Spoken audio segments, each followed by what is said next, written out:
It's not live. Okay. Hello, I am Lesley Kinzel. Oh, and I'm Marianne Kirby. You forgot who you were. And you are watching the inaugural episode of what we're calling Lounging with Pizza, which we hope will be a productive series of conversations between Marianne and I and invited guests about body politics and both related and probably also unrelated topics. And pizza. And pizza. Today, we want to talk about the extremely incomplete history of fat acceptance as both a social and political movement. And Marianne, I don't know if you want to start and say hello or anything before, I get into history, because you know how I am. We do know how you are, and that's why your part is the more academic-y history part of this episode. So. Yeah.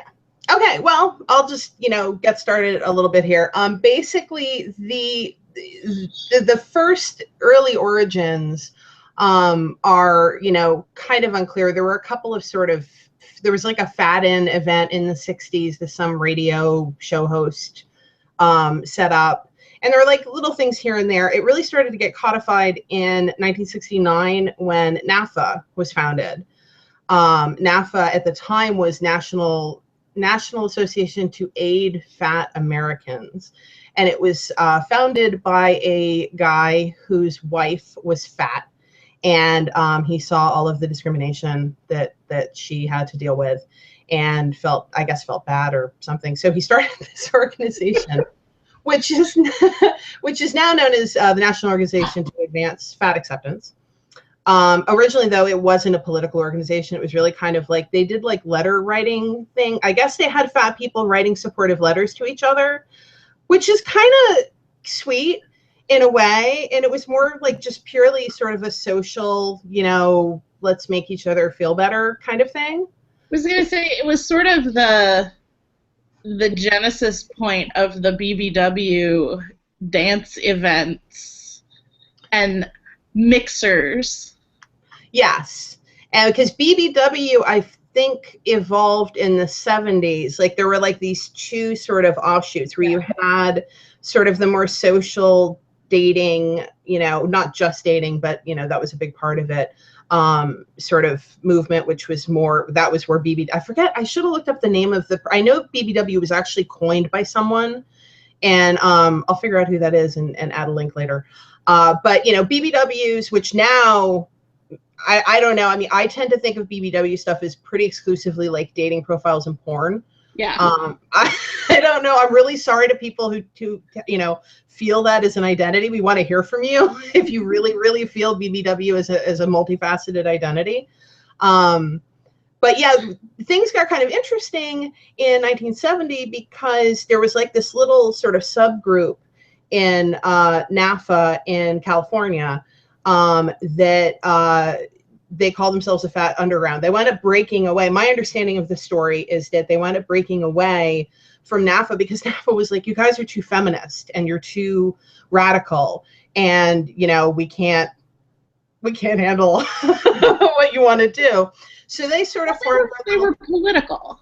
Super and super radical. The Fat Underground was the first group of people that, really, really radicalized sort of this dialogue around weight and like even in the 70s was referring to weight loss surgery as mutilation. And, they were super, super, super like, real old school radical activists. And they did all kinds of they would like disrupt like various events, like slimming related events and stuff. And it was all, obviously there was no internet at the time. So it was all of this very, real life going into places and doing things and actually embodying fatness and being in the world in it, which is cool. There's actually a really, really interesting account of the Fat Underground. If anybody wants to Google Fat Underground, it's one of the first results. It's by Sarah Fishman, and it's in the old Radiance magazine, which it's awesome that all that Radiance magazine stuff is still online, because it is a nice archive of a certain period of time that I think a lot of us have sort of forgotten that it happened. Go back through all of that stuff. Yeah. And Now, of course, now I've completely forgotten the name of the book. Shadow on a Tightrope. Yes, that collects all of the writings. Yep, Shadow on a Tightrope came a little bit later. I think the Fat Underground was more or less dissolved by then. Yeah. But they basically assembled all of sort of like, it was really kind of like this proto-zine stuff, yeah, and all of these original writers and put them in this fantastic document, which I think is still out of print. I'll be happy if I'm wrong, but it was out of print in the 90s, I think, when I got a copy, because I got a used copy. It was out of print the last time I checked, but there were used copies floating around. And yeah, it was actually Shadow on a Tightrope that made me think about the sort of need to, I don't know, we need to archive more of this stuff. And that's when I started pestering you.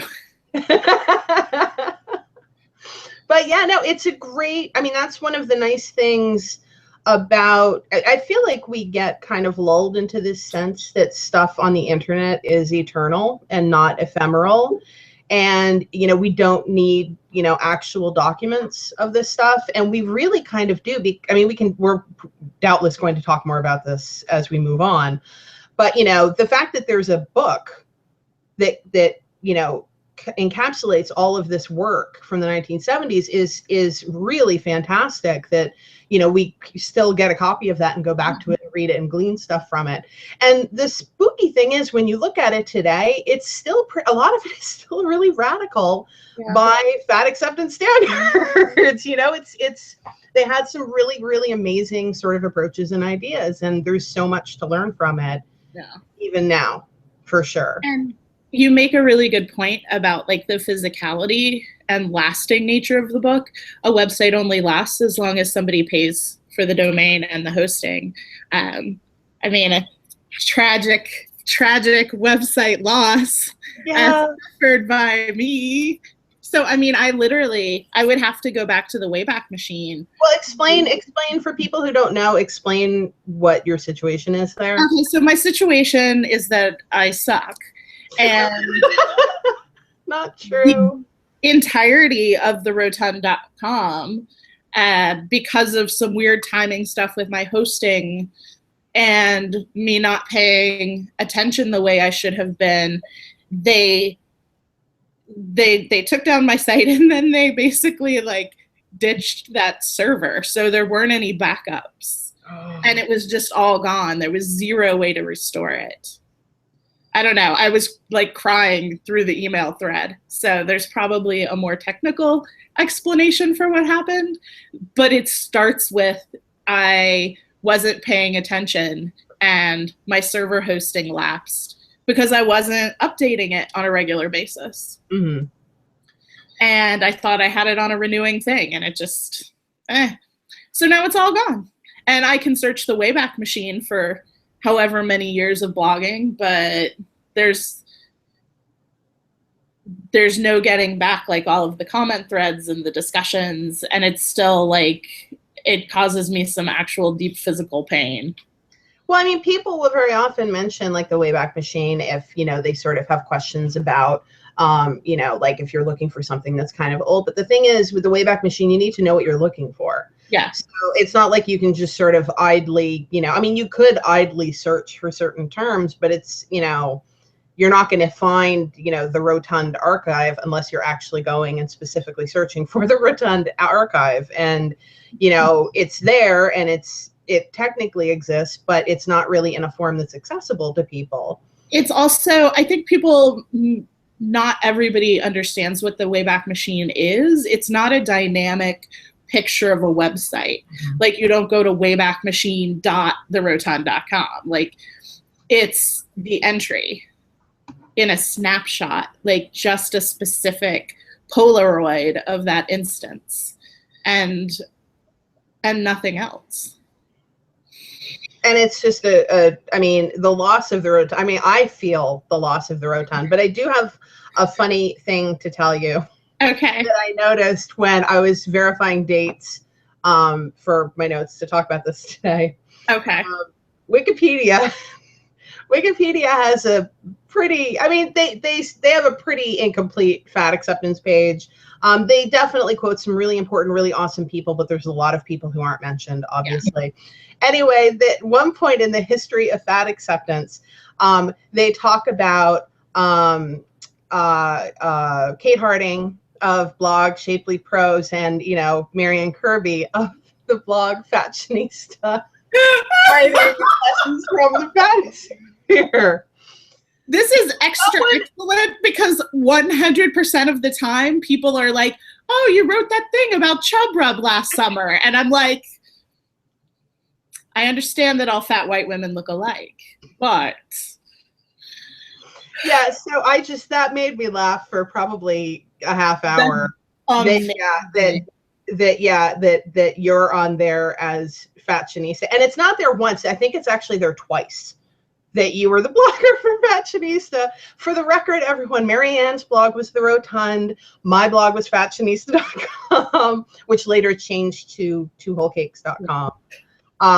So if someone wants to go to Wikipedia and correct that to say The Rotund, that would be really swell. But yeah, that made me laugh so hard because I'm like, oh, great, it's just another example of people confusing our work. I kind of love that people confuse us, but yeah, that mushroom juice. Don't make fun. I'm just the sludge at the bottom. It's delicious. Anyway, I'm not going to let you sidetrack me. We were in New York, and that woman asked not only if we were sisters, but if we were twins. Yes. So it's not like we don't get that comparison anyway. Yeah, which I'm okay with. I just thought it was really funny to see it codified on, Wikipedia. Well, if it's on Wikipedia, like it must be true. You must have written Fashionista. The work and weft of reality has changed, and that's probably why The Rotund doesn't exist anymore. Yeah, you just absorbed my blog. Yeah. So I wanted to also talk about our, with that little bit of history, and like I said, that history is super, super incomplete, but that's like the first, sort of crawling out of the primordial ooze of fat acceptance. I want to talk a little bit about our individual introductions because we're both, I don't want to say older, but kind of. We're old, and we're getting there. So, and I believe like being old, Lesley. Just embrace the oldness. I'm totally down with it. I just didn't want to sound insulting. But my intro was in the 90s, and I'm not sure when yours happened exactly. If you want to go ahead, because I've been talking, go ahead and give us your little background story, and then I'll pick it up. I have the super vaguest. Okay, so the thing you have to understand is that I spent a really long time at home alone during the summers when my parents were working. It was the 80s, so you just kind of left your child locked inside the house, and maybe they had some Kraft mac and cheese and some pudding. Or other things, I don't know. I'm not like, now I'm gonna get in trouble with my family. They're gonna be like, you told the world that we fed you nothing but Kraft mac and cheese and pudding. But that's not true. That's hyperbole. So I would watch television, and when there wasn't an ever so delightful, like, I don't know, Doris Day movie marathon on or whatever, there were talk shows. And my first sort of memory is this talk show where these fat people were on, like, I don't know if it was Sally Jesse or Donahue, but one of those old school 80s talk shows. And they were basically like, we just don't think there's anything wrong with us, and we're normal human beings. And I was already kind of a fat kid. And I remember calling my mom and being like, and they think they're normal human beings, and this is kind of amazing. And I don't think she really was on that boat, because it was the 80s, which was also the, like, super control of your body times. And so it was not until the 90s when I read Susan Bordeaux's Unbearable Weight that I really, like, politically started to parse fat acceptance. Even before that, I was kind of like, this thing where I hate myself all the time is really exhausting and I don't like it. But there didn't seem to be any sort of alternatives to it. And reading Susan Bordeaux's Unbearable Weight, there's this part in there where she talks about advertisements for aerobics. It's a great, great part. And she's talking about, like, how the advertisements for aerobics are castigating women's bodies for jiggling and moving at all, and how what you need to do is exert control over your body through diet and exercise. And I figured if there was that sort of effort to control women's bodies, and that sort of time and attention being put into these efforts by women, that if we were to put our time and attention into something else, it would be amazing, and there would be so much more we could do. And that was really the genesis of, like, my political fat activism. And so, I mean, I guess I came to it through Unbearable Weight, really specifically, and this idea that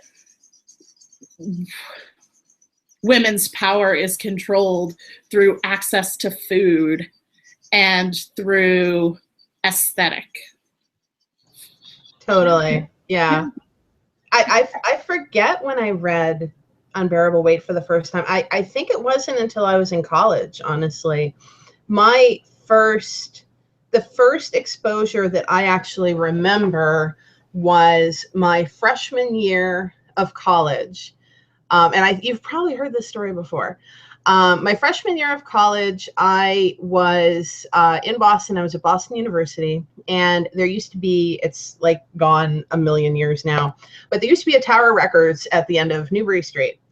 And I've heard this story.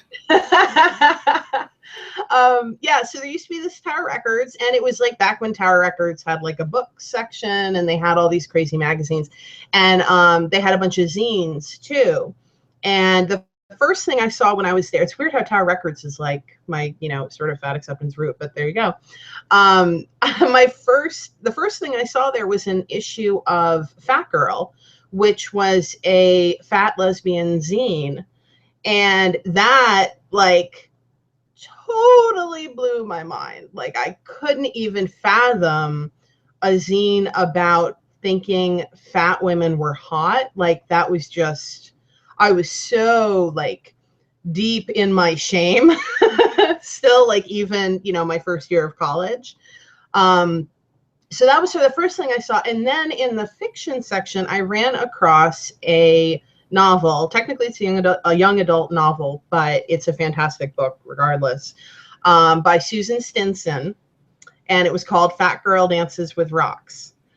And it was published, I believe, in 1994. So I came upon it probably a year or two after it was initially published. And it had this fantastic cover art of this, fat woman, in this sort of dancey pose. And it kind of, like, it leapt out at me, and I started reading it in the store. And I was really, like, I was in this, again, deep in my shame, I was too scared to buy it, because I was worried that if I took the book to the checkout and bought it, I would be, like, aligning myself with the word fat, and I couldn't even, like, fathom doing it. Was just unthinkable to acknowledge that to someone else, even if the someone else was literally the dude with the Liberty Spikes working at Target. They might see that you were fat just because you bought this fat book, right? Like, he wouldn't have known if I hadn't bought the book. So yeah. So I kept going back. It's funny that you had these, like, awesome, cool, like, fat zines. The only zines I ever got were, like, goth subculture zines. That was what trickled down south. Well, this is, I mean, and that's part of it too, was that being in Boston kind of opened this stuff up to me in a way that I had never experienced in South Florida. That you didn't, I mean, I never, like zines, like that wasn't something that I had any access to growing up as a teenager. Anyway, so yeah, so I kept going back to read more of this book.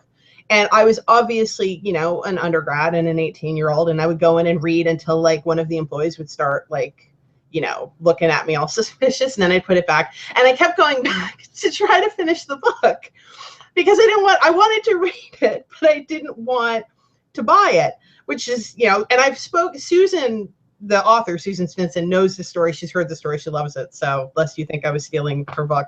She's also really awesome. She's completely awesome. I recommend everything she has ever written. I will add a link in the notes so people can look her up. However links on YouTube works, I don't know. I think you can just put them in the description. But anyway.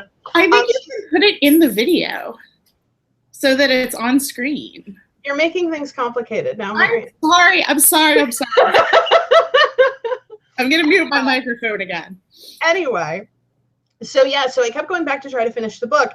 And I was probably like, I don't know, like 2/3 of the way through it. And I went back one day and it was gone. Like it was gone. Someone had bought it. And then I felt like the world's biggest asshole because all I could think was, why did, like, someone else had the balls to buy this book? Why didn't I just buy the book and take it home and read it in the comfort of my home instead of standing in Tower Records like I was, you know, doing something illicit, you know, that I wasn't allowed to do. So I didn't finish it for a little while. And things would have been even worse because then you would have had to ask them to special order it. Exactly. So I just special torture. I just let it go. Let it go for a really long time. And what I did wind up doing shortly after that was Marilyn Wan's Fatso had come out, as the book version of the zine had come out. And I ordered that online so I wouldn't have to go buy it in the store. I was such a dork. And that was, I think, either my freshman or sophomore year of college. I was still in a dorm. So, I mean, I was still pretty, you know, young. And I read that in like one evening and was just completely radicalized by it, just because it was so accessible. There were so many great statistics and little details and things in there, and just little bite-sized, you know, quips, and like it scratched every itch that I had about, you know, figuring out this whole fat acceptance thing. And I'm pretty sure, I think Fatso actually came out in 1998, 97 or 98.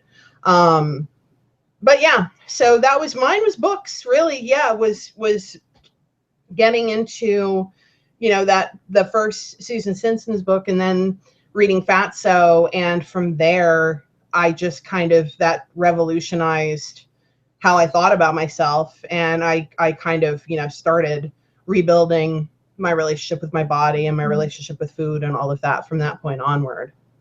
I was reading Fashionista on LiveJournal, and it took me a really long time to read Fatso because it didn't like circle around to, you know, North Florida and then Central Florida for ever and ever and ever. So I didn't have the same sort of radicalized experience that you did. Like, I was already participating in fat acceptance, and I read it because it was supposed to be sort of a seminal text. So I came into it through my sort of initial feminist readings, but then through the LiveJournal community of Fashionista, where I was looking at other women and other people of whatever gender posting outfit pictures and talking about fashion in a really intentionally political way, because the community had already grown when I joined it, but nowhere near as large as it wound up. And it was still sort of explicitly about the politics of it and about access, and not just getting access from retailers, but about the secondary economy. Like, there was a while where everything I was wearing was secondhand, like from the other super fats in the community. I mean, I had so many of your old clothes. And, like, I can still go through my wardrobe and be like, I bought this dress from this person, and I bought this dress from this person, and I bought this t-shirt from this person. And it was about figuring out how their bodies may not look the way my body looks to me, but our measurements are the same. So how are these things going to fit us differently? And that was, at the time, a really super, like, motivating factor. I was talking about fat on my live journal a whole lot, and I was like, oh, these people are going to get real tired of me talking about this. And that's why I started a blog in the first place. Well, it's funny because I actually first got that sort of like real person fat acceptance on Diaryland. I don't know if anybody remembers Diary. I was on Diaryland. Diaryland was like before the live journals. That was actually where I first met Heidi of the Sugar Monster fame. I sort of ran into her on Diaryland, and a bunch of other people. That was where I first saw pictures of Beth Ditto. That's awesome. Yeah, there was a guy that I followed his diary. I don't remember what we called it. I guess he called it your diary or whatever. But I followed his, page, and he had this effusive review of this most amazing concert of his life that he had been to. And he described and it was gossip, and he described it as just this life-changing event. And he kept talking about this amazing singer who stripped down to her underwear on stage, which she's famous for doing, and was just this incredible raw power. And that was where I first saw pictures, and I was like, oh my God, like what is going on? And and from there, I eventually found LiveJournal, and just to go back in time a little bit, when Fashionista was first founded, it was founded by Amanda Piasecki in, I want to say 2003. That sounds about right, but it's been a little while since I checked the info page. It might have been 2004, somewhere in that area.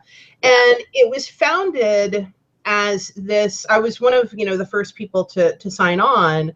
And eventually Amanda, I don't remember how long I was there. I don't feel like it was that long. I feel like it was a few months. I got made a co-moderator on it. And when it was founded, one of the cool things about it was a space that was explicitly political, it was explicitly radical, and it was explicitly queer flavored, which was right in the community description. Like, that was one of the first things that you got from it, was that this was not an exclusively straight woman space, that there are lots of different types of identities that are welcomed and acknowledged and embraced here. And that was really really transformative for me. I mean, obviously Fashionista was transformative for a million reasons, but yeah, I felt like that was kind of, in my experience, that was very new, was something that was, it was about fashion, but it was about so much more. It was basically about fashion as a tool to crush fat phobia. There's this awesome quote on the info page about like the fashionable boot on the throat of, remember? Totally about, I forget what it was, something about the heel of a boot crushing the throat of fat hatred or something like that. But it was fantastic. Yeah it was very visceral, like in a physical, radical, activist kind of way. And oh, sorry, go ahead. Well, I mean, that was something that struck me at the time, like how physical so much of it was.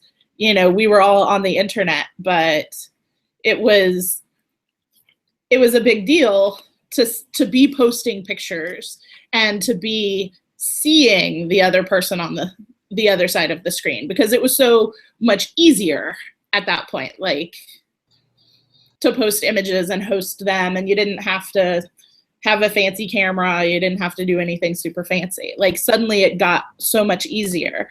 And now I feel almost like we take that for granted. But that transitory, like that transition moment of being able to suddenly see this whole community of fat people, and they were all sorts of fat people, and they were all colors of fat people, and all economic levels of fat people. I'm sorry, the fattest cat I have is like making the table shake. We call him Fatless, so. But yeah, no, you're completely, yeah. I mean, one of the things that I think we kind of struggled with, and for people who aren't clear on this, Marianne was also a co-moderator and maintainer on the site as it grew, because it grew. It was very small for a while, and then it had sort of this slow growth, and then suddenly it was just like this explosive thing that just had so many people. And, you know, one of the biggest things with what, you know, they called outfit of the day posts. And, you know, people would literally just post what they, you know, were wearing that day. And a lot of people were really like bringing it hard. Like it was really, really great and really inspirational. But at the same time, we also sort of were struggling with, on the one hand, you know, this visibility is so incredibly transformative and so powerful for so many people. But on the other hand, are we losing some of the politics? Are we losing some of what, you know, the radicalism of this? Because there is a fine line between showing, you know, look at my cute outfit, and also it's all radical, you know, because, well, this is one thing. In the early days of Fats, we had this rule that if you wanted to post something, like for every like fluffy fashion thing that you posted, you had to have something like deep and meaningful to like counterbalance, which worked some of the time. Yeah. And, you know, it kept things from, you know, sort of winding up as just this very, very fluffy, fashiony space. And I think it was pretty effective most of the time. But, you know, as it grew and we had more and more people who either didn't get the politics or had no interest whatsoever in the politics, it got difficult to, you know, sort of maintain that level of radicalism, that maintain, you know, what made it really kind of amazing. And I also, can we talk about Unfats a little bit? I think that might have to be its own special episode, and I think we might have to have guests. I kind of want to, yeah, no, I agree. I totally agree that that's a good like follow-up thing, but I kind of want to just, because it's been a long time. Off the script. This week is talking about Unfats. I'm not like the rules maker of the podcast. Unfashionista was a response. I guess it was really a snark community, right? Because on LiveJournal, they had things called snark communities. They still have those, Lesley. Okay, well, I only on LiveJournal. When I leave like a thing, I just assume that it dies for everyone. So yeah, there was a group of people who, my understanding is they didn't like the rules in Fashionista. Like they didn't like the idea. Well, one of the things they didn't like was that you weren't supposed to tell people they looked like crap, and you weren't supposed to like be like, you know, your stomach looks too big in that, or, you know, that's not flattering or whatever. Flattering. Yeah. And there was some personal animosity, I believe, in the Unfats versus Fats crowds as well. Like, it was just, yeah, it was really a community that kind of sprung out of, well, what fascinated me about it was it wasn't a community of non-fat people mocking the fatties being fashionable. It was a community of fat people mocking the fatties in you know, this political space, fashion. Well, for not being fashionable in the right way. I think that Unfats at the origin point was founded on the idea of acceptable fatness and on portraying fatness in a sort of safe, acceptable way. Absolutely. And there were people on the fashionista community who were A, not about that, and B, there were people who weren't achieving it in the same sort of way or to the same sort of level for whatever reason. Well, there were people who were trying, and not meeting that, that same aspirational standard that, just slightly larger that I always bitch about. And then there were people who were actively not trying to meet that standard at all, but trying to sort of explode and destroy that standard. And, I feel like it was almost like the 101 community for the 101 community, like the first sort of step, because so many people who are a big part of that community later really kind of changed their mind about it. And I'm not going to name any names because I'm friends with a lot of these people now. I know. It is hard.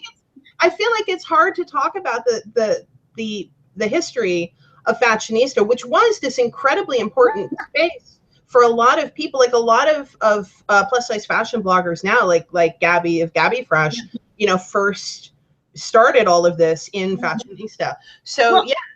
I think anytime we talk about the history of fat acceptance, we have to talk about the people within the community of fat people who, because fat acceptance is sort of on two fronts. I mean, there's the thin people who hate fat people, and then there's the fat people who have internalized all of that, like, anti-fat self-hate stuff. And you have to sort of, you have to address both groups of people. And when you talk about the history of fat acceptance, the fat people who are kind of anti-fat acceptance, I mean, those are the ones that are, I think, the hardest for me to not wrap my head around, but to talk about, because it's, I don't know, it's that ugly inside stuff. Well, yeah, I mean, I share that because, I've had photos stolen a zillion times in the many, many years that I've been posting pictures online, and had them mocked different places. And my skin is pretty thick about that. Like, I just don't really worry, like, I just don't think about it. I just don't worry about it anymore. But I finally had a photo stolen for a terrible Facebook ad about flabby arms. Somebody emailed me about it, and I'm like, you gotta write about that. But yeah, no, part of, I'm totally agree that what made Unfashionista so unsettling for me was that, like, these are people that, like, I want to be my allies. Like, thin people, I'm okay, well, I might get bashed because, they've never had this experience, or they've had a different experience, and, whatever, it's cultural, it's social, there's a million different forces in play here. But, like, I would look at these fat people and be like, why don't you want to, like, come and be in our happy, lovey community? Like, why? And yeah, so that was, like, really, like, I won't say it was upsetting, but it was kind of, like, perplexing more than anything else that, that this was going on and happening. And, like, basically they would have their own, like, critique threads of posts that were actually on Fashionista. And yeah, like, I mean, part of that is just, I don't get snark, like funny snark I can get. I don't get people who spend a huge portion of their day just, like, making fun of other people, because I have, limited hours. And I want to spend those hours doing awesome, positive, uplifting things, that I really enjoy and make me feel good. And I've never felt good mocking someone else unless it's you and I'm making fun of how short you are. I am not even that short. I am, like, a real live 5'4" person who is not does this to me every single time. It's just fun to watch you react because you just get so exasperated. Anyway. This comes up all the time. I'm just saying. Yeah. So yeah. So basically from Fashionista, ultimately we moved to blogs. Both of us. I feel like running parallel to all of this, and what we're sort of leaving out, is the birth of fat studies on an academic level. And a lot of the histories that are being sort of bandied about now seem to really concentrate on those academic histories, where I think it's super important to talk about, like, the more I don't know, the more grassrootsy activist stuff. So, I mean, I don't want to ignore that was happening in parallel as well, though.